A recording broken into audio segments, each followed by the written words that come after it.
Hey everyone, Tyson the Subaru Specialist from Subaru Prince George here.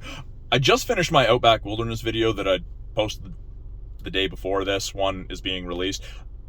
I realized that I told you guys I would show you how to work the I button and what it does, and then I shut off the camera. So here I am, I'm driving, or I'm parked right now, but my seatbelt's not buckled up. I'm in drive, and as many of you know, it'll start beeping at you. And it does eventually get rather persistent.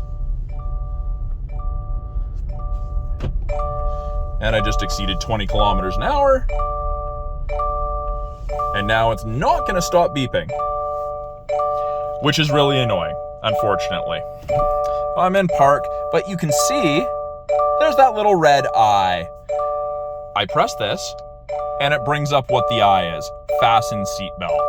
So we're gonna go ahead and fasten that just to stop that beeping that's rather insistent. And there we go, it shut off. So I hope that answers the question of what the I button does on the new Subaru Outback steering wheel. It indicates why it's giving you an alert. So if you guys have any questions or you run into any situations where that doesn't seem to be the case, please let me know. I'd love to find an answer for you guys or answer any questions you guys have about any of the vehicles in our lineup. Thanks for watching. We'll talk soon.